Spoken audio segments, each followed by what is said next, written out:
The committee will come to order. We welcome our USTR, Jamison Greer here today for the annual hearing on the President's Trade Agenda. Members and the public have questions and concerns about recent tariff actions, and that's okay. We should think about tariff impacts and ask questions. Thoughtful and respectful debate on these issues is good and is why we call hearings like this one with the U.S. Trade Representative. And again, welcome. We need to think strategically about tariff policy, including how to minimize unnecessary costs on American families. I also recognize that although it is easy to see the costs arising from tariffs, it's also far more difficult to assess the cost of denied market access opportunities. Tariffs can advance American interests in market access. In the first Trump administration, we saw tariffs used to stop France from imposing discriminatory digital service taxes. Tariffs also forced China to discuss the systemic challenges between our two nations. Frankly, every enforcement action, whether it's a WTO dispute, a Section 301 investigation, or a preference program review, ultimately relies on the threat of tariffs to secure objectives. Accordingly, it's important to contextualize the tariffs in the design of the larger policy. The real headline then becomes the fundamental shift in trade policy since President Trump's inauguration, where the United States now actually plans to do trade again. My colleagues and I in Congress want to pursue a real trade policy. That was put on hold during the Biden years. We now have a president who will partner with us in that effort, and together we will enforce our rights, we will negotiate again, and we will expand opportunities for Americans. This administration is not deliberating endlessly over whether trade can be a force for good, like the past administration, which refused to even engage in bipartisan or bilateral market access trade negotiations. Trade today is the centerpiece of our international economic engagement, and we have plenty of substantive trade ideas to discuss. Businesses want certainty from good policies that will continue so that they can invest confidently in prospects that create jobs and wealth. That is one of the primary reasons that I'm working hard to make the Trump tax cuts permanent, to provide businesses with the certainty they need to make long-term investments to drive growth and increase prosperity across all segments of the economy. Contrast this kind of certainty and forward thinking on trade with that of the last 4 years, where the only certainty was that you were going to lose ground because your government fundamentally rejected free markets, free enterprise, and free trade. The last administration turned to industrial policy because it was certain that the free market failed in delivering what government planners believed was necessary for climate and social agendas. Indeed, China's central planners saw their own strategic thinking in the Inflation Reduction Act's approach of bestowing massive subsidies to stimulate investments that the market would not. We can restore faith in free markets by making it easier than ever to do business in America. The President's executive order last week to assist major investors to navigate our regulatory system efficiently is a good start. We plan to do more. The Biden administration provided us with only the certainty that in the face of a foreign government's discriminatory policies like digital service taxes, data localization, or other non-tariff barriers, it would not stand up for its citizens because it believed that the so-called right to regulate trumped the principle of free enterprise. Respectfully, democratic governments do not have rights. They exist to secure rights for their citizens. One immediately welcome change under the Trump administration appeared last week in the USTR's National Trade Estimate. Last year, the Biden administration deliberately cut from the estimate a number of discriminatory measures imposed on America by foreign governments because it sided with those governments over our citizens. This year's estimate is exhaustive because the administration carefully identified all of the ways that Americans lose out in the global marketplace. Finally, the validity of free trade will be seen again. The last administration did not pursue market access in its negotiations. Instead, it demanded governments to undertake a number of social and environmental commitments, even ones Congress did not approve of domestically. Not surprisingly, our partners did not put their trust in such negotiations. While tariffs inherently may be seen at odds with free trade, we must also acknowledge that many of our trading partners deploy barriers that have gone unchallenged for too long. Free trade, by definition, must be reciprocal. We do not have it if others can impose barriers on us unchallenged. Our failure to enforce our rights over the last 4 years lost a lot of ground for us.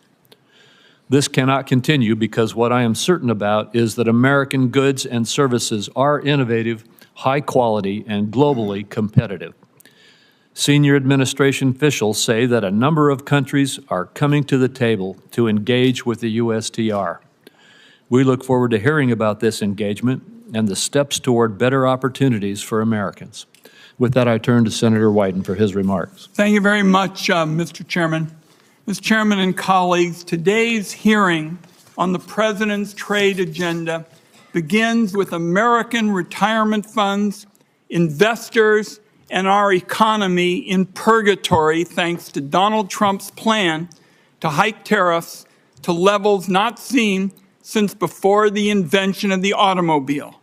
Prices are continuing to increase. Markets for made in the USA products are slamming shut around the world. The U.S. economy has gone from the envy of the world to a laughingstock in less time than it took to finish March Madness. Through it all, Donald Trump and his advisors have yet to provide an understandable explanation, any explanation for what his tax hike on the American people is supposed to accomplish. And so this morning, I'd like to focus on one central question. What is the plan? In the last week, the White House has been all over the map when it comes to this question. There is no clear message of how the tariffs were determined, what they're supposed to accomplish, how long they'll be in place, whether they're a negotiating tool or a move to try and cut the United States off from global trade and usher in a new era of 1870s-style protectionism. In the days since Donald Trump announced his tariffs, the President and his advisors have repeatedly changed their stories on all of these questions. Last Thursday, Donald Trump said, quote, "The tariffs give us great power to negotiate," just after Secretary Lutnick and a top economic advisor told reporters the tariffs were not up for negotiation.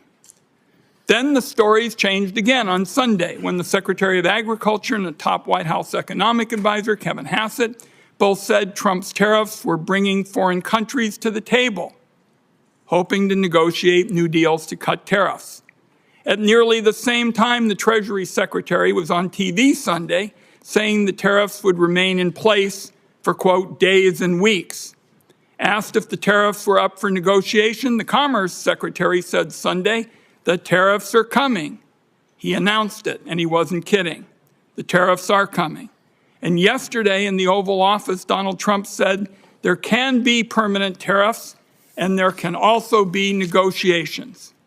So again, this morning, what we want to know is what is the plan? The stock market is up a bit this morning on yet another round of rumors that Donald Trump might not go through with his full barrage of tariffs. Yet this weekend, Donald Trump retweeted a post on Truth Social arguing that Trump is crashing our economy and markets on purpose as a strategy to lower interest rates. Is it possible that's the plan? Tank the economy so wealthy people can borrow money more cheaply? We know that billionaires like Howard Lutnick and semi-billionaires like Scott Bessent won't mind paying more for groceries or gas. It's a drop in the bucket for them. But for families, higher costs are going to get hurt. Higher costs are going to hurt. The nonpartisan Yale Budget Lab predicts the tariffs will cost families $3,800 in the first year alone. In Mr. Greer's confirmation hearing, he argued that economic security leads to strong national security. Our country is getting the opposite with these pointless tariffs. Destroying the foundations of our economy is not only disastrous for workers and families, it makes our people less safe. So you look at Stellantis, the auto company, laying off 900 workers in response to the tariffs. I talked to Pacific Northwest fruit growers who are being told no more American exports, and I hear from small businesses in Oregon that they'll have to pay more for the materials they use to make their products. And I worry that Americans will soon be poorer and face greater threats to our national security thanks to these Trump policies. Is that the plan? Colleagues, I'm going to close with this. The Trump aimless, chaotic tariff spree has proven beyond a doubt that Congress has given far too much of our constitutional power over international trade to the executive branch. It is time to take that power back. On a bipartisan vote, 51 senators sent that signal last week by stepping in and passing legislation to lift Trump's reckless tariffs on Canada. Well, now Donald Trump has slapped tariffs on about 180 countries, and this is a big unforced error that requires a big response. So let me close with this announcement. Today, I am proposing a new bipartisan privileged resolution to end the latest crop of global tariffs that are clobbering American families and small businesses.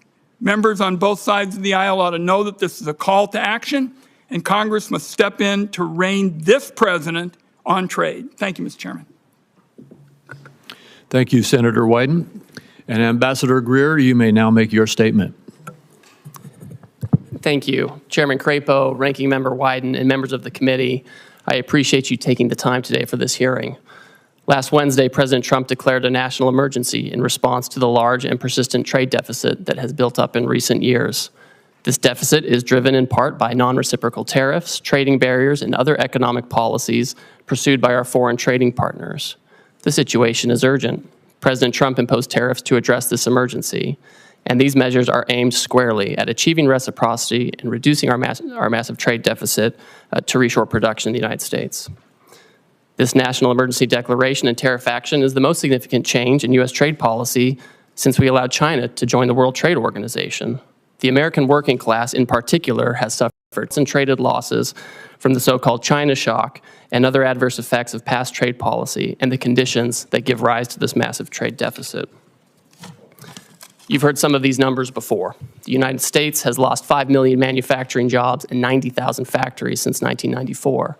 President Biden left with a $1.2 trillion trade deficit in goods, the largest of any country in the history of the world.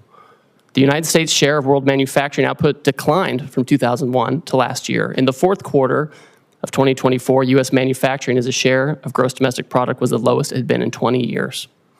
During COVID, we were unable to procure semiconductors to build our cars, or materials for pharmaceuticals and personal protective equipment. During World War II, we built nearly 9,000 ships. Last year, the United States built only 3 ocean-going vessels.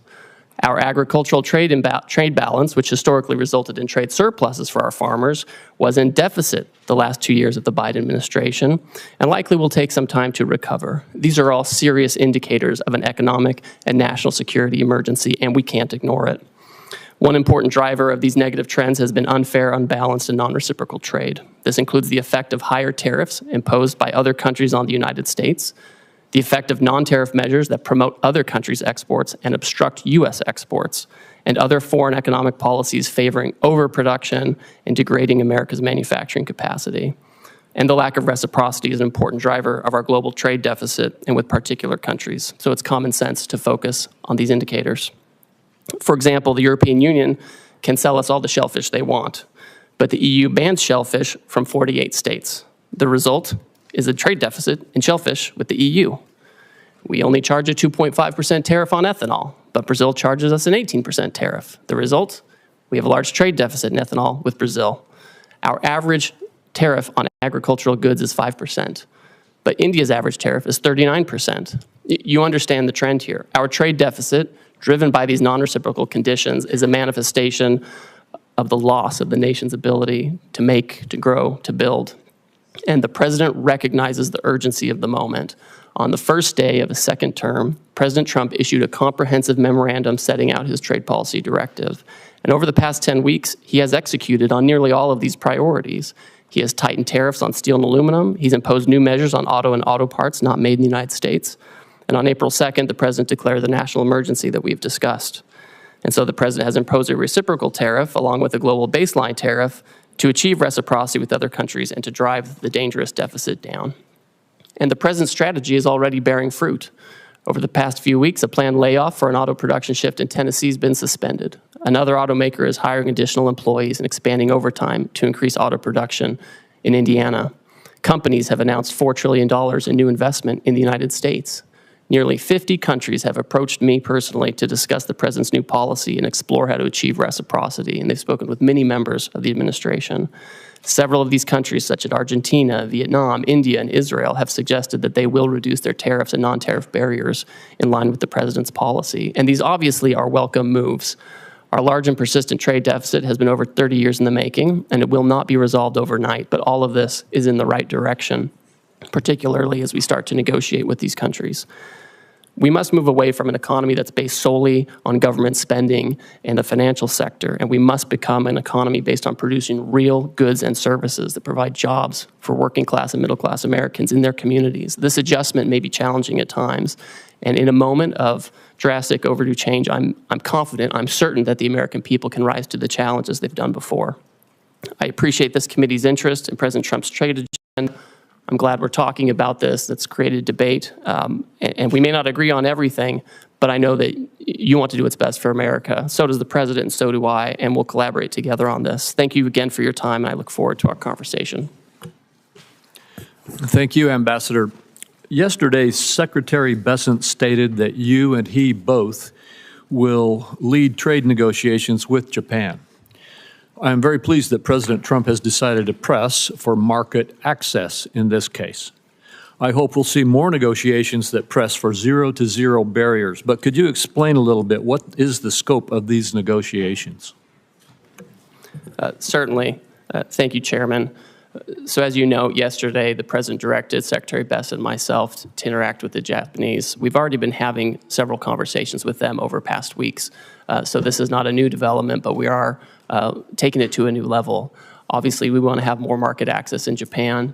For us, we feel like we could have more and better agricultural market access. There are also structural impediments to some of our industrial goods in terms of standards and regulations and that kind of thing. I also think that there are things we can do with our trading partners, things that aren't always purely in the trade sector with respect to economic security, whether it's export controls alignment or investment screening alignment or energy, making sure that our partners are tied up with us with respect to liquefied natural gas and other resources, as opposed to being dependent on other countries that may not be as friendly. And so I think all of these factors will go into these discussions with Japan in the coming weeks. Well, thank you. And as you indicated in your testimony, you've been approached, the administration or you have been approached by about 50 other countries already. I assume that the objective in these approaches, and I assume that there will be discussions and negotiations with them, but first, could you verify that? Is the objective here to engage in market access negotiations with these countries? Chairman, as these countries approach us, the idea is that we've had years and years of non-reciprocal access, and it's contributed to these trade deficits. As the countries come to approach us, what we've told them is, if you have a better idea to achieve reciprocity and to get our trade deficit down, we want to talk to you. We want to negotiate with you. And it goes both ways. Sometimes they have exports to us that are driven by subsidies and unfair trading practices. And then obviously they have non-reciprocal treatment on their end where they block our exports, sometimes through prohibitive tariffs, quotas that are not administered in the appropriate way, or other unfair trading practices. So these are the kinds of things that should be targeted. And I don't want to prejudge the negotiations, but if they're able to provide an alternative plan that can further these objectives, I think we're open to that. Well, thank you. The America First Trade Policy Memorandum rightly tasked the USTR's compliance with the Phase 1 agreement. Under the agreement, China is obligated to purchase more U.S. goods and change basic practices and laws, the so-called structural commitments. The prior administration refused to discuss whether China complied with its structural commitments. And by the way, these were commitments made in response to tariffs in President Trump's first presidency, correct? That's right. What is your analysis of China's compliance with the structural commitments that it made in Phase 1 so far? Our assessment, Chairman, is that in the initial stages of implementing the agreement, China made significant movement to make these structural changes, whether it was with respect to agricultural rules, financial services, or IP. We found during the Biden administration there was little enforcement and little communication, and that the Chinese did not comply with this agreement in large part. I've had a call with my counterpart. I've communicated to him our feeling on this, that they have not complied with the agreement. And I think we're disappointed by this. It's not surprising, but we are certainly disappointed by that. And now you're engaged to, again, see if we can get compliance. We will see, right? The Chinese obviously have agency in this. It's not just a matter of U.S. policy. We, of course, welcome and we hope that foreign countries will change their practices to make sure that they're fair. And we look forward to continuing to monitor that situation. Thank you. The administration has announced it's negotiating an agreement also with India, and it appears already to be yielding results, such as India dropping its digital services tax. Although India has high tariffs, its non-tariff barriers are just as significant, if not more so. Will you try to include commitments on matters such as intellectual property, technical barriers to trade, and science-based agricultural rules to take on those barriers? Yes, and I have a standing call with my Indian counterpart to address these very issues. All right, thank you. Senator Wyden. Thank you. Thank you very much, Mr. Chairman. I saw at page 4 of your testimony, Mr. Greer, you said the president's strategy is already bearing fruit. Well, I can tell you for a lot of Oregonians who have 401ks that are being drained out, that's pretty rotten stuff. And you ought to realize how serious this is for the country. Now, everybody in the administration practically has a different story about the Trump tax hike. So I'm interested in knowing what the story is today. Will higher tariffs go into effect tomorrow as announced? Senator, yes, they're scheduled to go into effect. We are having negotiations with all kinds of countries at this time. The president's fixed in his purpose. The nature of the emergency that I discussed earlier is not something we can wait on anymore. So we will have the president's plan go into effect, and we're coupling that with immediate negotiations with our partners as they seek to. So it's not a question of something being scheduled.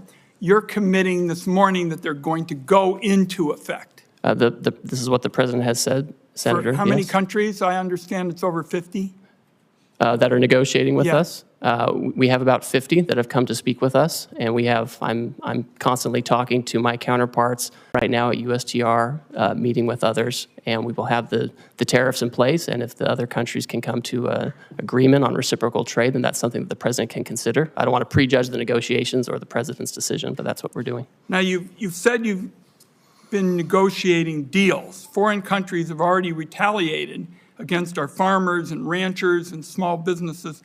How can you commit that negotiations are not just going to stop bleeding, but are actually going to open up markets that the Trump tariffs have closed off?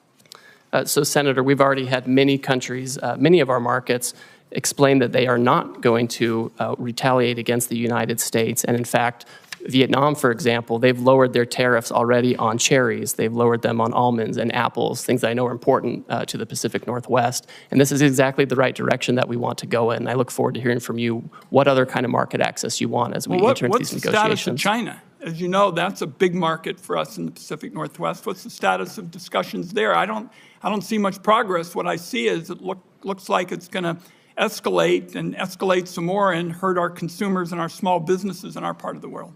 Well, Senator, unfortunately, China for many years seems to be choosing its own path on market access. Again, they have agency in this. They elected to announce retaliation.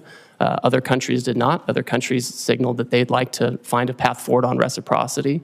China has not said that, and we will see where that goes. I think our closest friends to make sure that we have trading arrangements that work. And if the Chinese are open, we'll see what. But they haven't signaled that at all. So I don't think that's in the very near term with China. I just am concerned that there's no strategy at all. I'm committed. We understand in the Pacific Northwest what the stakes are. To have a smart, tough strategy, I don't see any strategy at all, and you really haven't said much about what the strategy is this morning. Senator, I appreciate your concern. I want to keep having a conversation with you about this, but I see a distinct difference between those countries who have come to us and they said, we understand your issues, we understand the deficit, we understand your desire for reciprocity, and we want to work with you on this. And the Chinese approach, which has been, we're going to retaliate. We're trying to remedy a situation. We're trying to remedy a situation that's persisted for many years. And it would be wonderful if the Chinese agreed with that and wanted to persist in, work with us on that. But that's not where they are. And the president has recognized this, and he wants to focus on other partners. Let's talk before my time is up about services. The United States is a services powerhouse, from travel and technology to finance and media. Our services industry account for nearly 80% of the U.S. GDP and 8 out of 10 American jobs. Other countries are responding to Trump's global tariffs by retaliating against American services. Can you explain how your tariff actions aren't putting our services exports at risk like so much of your trade policy? Senator and Chairman Crapo mentioned this. We had India already pull down a digital advertising tax that affected some of our most competitive tech companies. We're already in conversations with other countries that if they want to have reciprocal trade with us, that's something that we need to consider as well. And we expect them not to discriminate against our services companies. We have some of the most competitive in the world. I agree with you. And to me, that's part of this calculation. I wrapped up with the services question because it seems to me it's classic Donald Trump.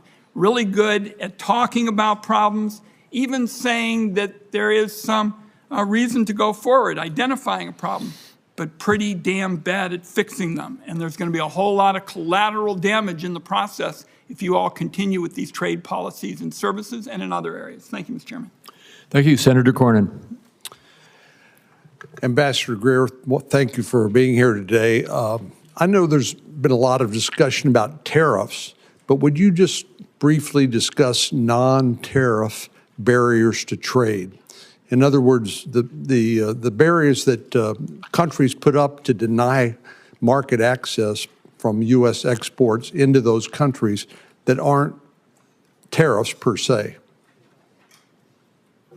Yes, thank you, Senator. I have here in my hand a book that's become very popular in recent days. This is the National Trade Estimate on Foreign Trade Barriers, and the Office of the United States Trade Representative puts this together with input from civil society, unions, industry, business, small business, and this is 400 pages of all the non-tariff barriers that you're talking about. Just a few examples. India, huge trading partner, they restrict imports of ethanol for fuel use by using restrictive import licenses. These are the types of border measures that don't sound very sexy to talk about, and they don't make for a great soundbite, but these are the things that actually block our exports, where they have licensing regimes or they have fake science that they use to block our imports. Well, and just one example that seems to me to make the point is that our friends in Australia basically have put up barriers to the export of beef from the United States. My state, Texas, happens to produce a lot of beef cattle, and Australia basically denies access to its huge market, but not as a result of tariffs so much as non-tariff barriers. Could you speak to that? Yes, Senator, and it's always surprising because we have a free trade agreement with Australia, and we would expect that we would have fair and reciprocal trade. Last year, I think we imported about $3 billion worth of Australian beef, and we exported $0 of American beef to Australia. And it's not just beef. Australia also blocks on specious, fake science grounds, the export of fresh and frozen U.S. pork. So it's incredible that they do this. We have 0 exports of the fresh and frozen U.S. pork to Australia. I find it interesting that people express surprise at President Trump's policies when he's been talking about these policies for, best I can tell, for decades, and how unfair trading arrangements are between various countries. And indeed, some of these unfair trading practices have resulted in the deindustrialization of America. We've exported manufacturing to Asia and particularly China and other countries that now appear to be willing to hold us hostage to those supply chains. A few years ago, we passed the CHIPS and Science Act. We worked with Secretary Pompeo, Secretary Ross during President Trump's first administration and later was signed by President Biden, but to bring advanced semiconductor manufacturing back on shore because we recognized that the vulnerability that existed if there was another pandemic, there's a natural disaster, or heaven forbid, a military conflict break out in Asia, we wouldn't have access to these advanced semiconductors that run everything from your cell phone to the avionics on an F-35 Joint Strike Fighter. But China has basically held us hostage and continues to use some of these vulnerabilities to our detriment. For example, critical mineral processing. Would you speak to the vulnerability that exists as a result of China basically processing 90% of the critical minerals in the world that are essential for our daily lives? Yes, Senator, and that figure is always one that gives me great concern, the 90% of the processing. We do have critical minerals in the United States. We have lithium here. We have other critical minerals here. And a lot of it is that China has centralized the processing of minerals, right? We have in the Western Hemisphere, in Bolivia, in Chile, we have all kinds of critical minerals, and that's in our hemisphere. But they get sent to China, they're processed, and they come here, and then if China wants to exercise economic coercion or other practices, they do have these kinds of things. That's a very dangerous situation to be in. I mean, this is part of the urgency of what we're talking about. And I think as the Trump administration certainly takes action on trade, but also takes action on the environmental side and permitting and regulation, that's an area where we can actually have more of that activity here in the United States, or we can work with our trading partners to try to incentivize production there as well. Thank you very much. Thank you. Senator Bennett. Chair, thank you, Mr. Chairman. Ambassador, it's good to see you again.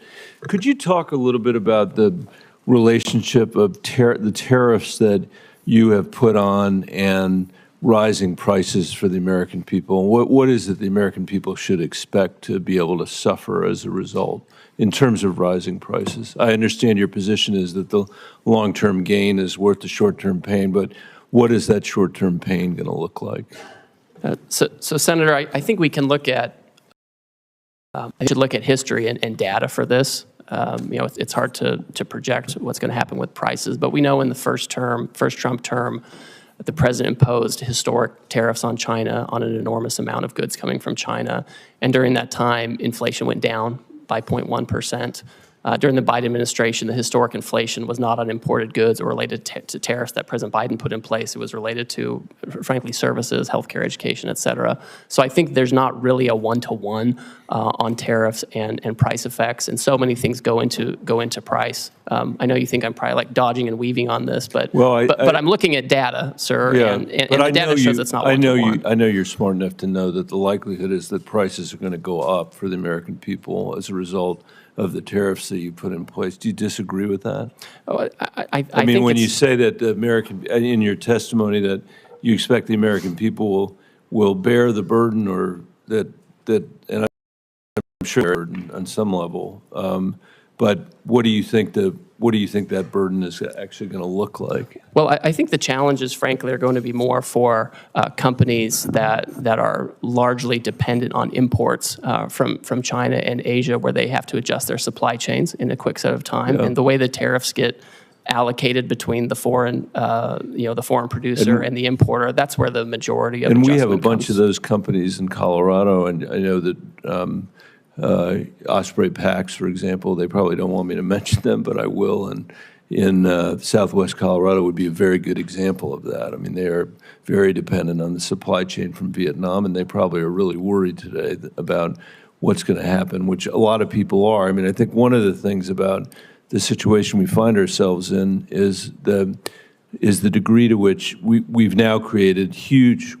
uncertainty in our economy, and I'm worried that that is a lack of investment, capital investment. You mentioned some new investments that have been made in our economy, but I think that anybody who knows anything about the economy knows that uncertainty results in people freezing up, a paralysis, a lack of investment, which is going to make it hard for our economy and may actually provoke a recession. Could you comment on your concerns about that and how you're thinking about that? And I have one more question before I'm out of time. So Senator, the best way to have certainty is to build in the United States, right? That's the best way to have certainty. But that's going to take a long, long time. And what's going to happen in the meantime, do you think? So, Senator, we have, I would say, dilly-dallied for years on this issue. We've done these, broad studies, which are interesting and helpful that we saw come out of the Biden administration. Right. But we have to act. I can't sit for 3 years and try to fine-tune something. I hear you. But you could have made a different choice, which was to strategically target a geography, to strategically target Beijing, strategically target certain industries where, all industries in America weren't affected at the same time. You didn't make that choice. I mean, you're in the midst of having trade negotiations with 90 different countries at the same time by your own testimony, all of whom can make their assessment, I assume, these are sophisticated people, about where the pressure points are on you, where the pressure points are going to come for us to not necessarily get the best deal because we're spread all over the globe negotiating every one of these agreements at the same time, rather than a more strategic approach, which would have had the benefit of giving us, I think, a much greater degree of certainty about where we were headed.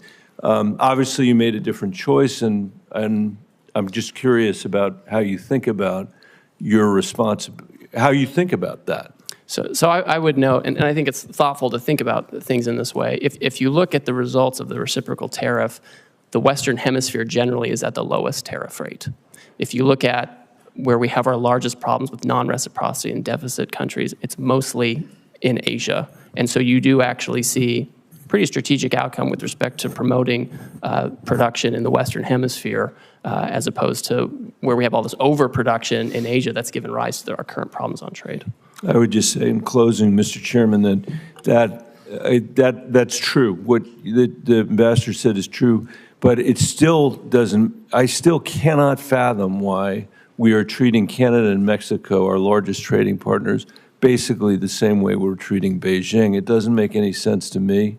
It makes no sense that we would do it all at the same time like that.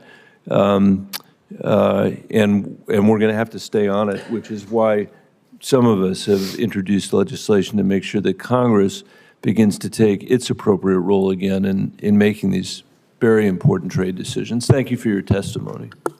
Thank you. Senator Lankford. Mr. Chairman, thank you. Thank you for the work that you're doing. You've got a lot on your plate, and appreciate the focus right now on this. Let me come from a perspective of a lot of Oklahoma farmers and ranchers and manufacturing folks and retail folks, and quite frankly, folks that sell to retailers that are in Oklahoma.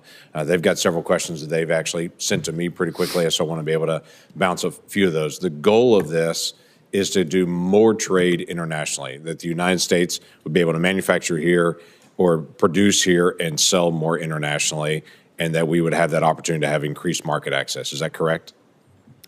So, Senator, I think that's accurate, because when we're trying to get down a deficit and have more production here, necessarily part of it is making sure we're not getting too many imports that are driven by unfair trade practices, but also promoting our exports overseas. So then right now there's a lot of negotiations going on. There was a lot of questions for several days whether we're negotiating or not negotiating. I'm hearing from you pretty clearly today. We are open to negotiate. We're trying to be able to establish better trade agreements to be able to move forward.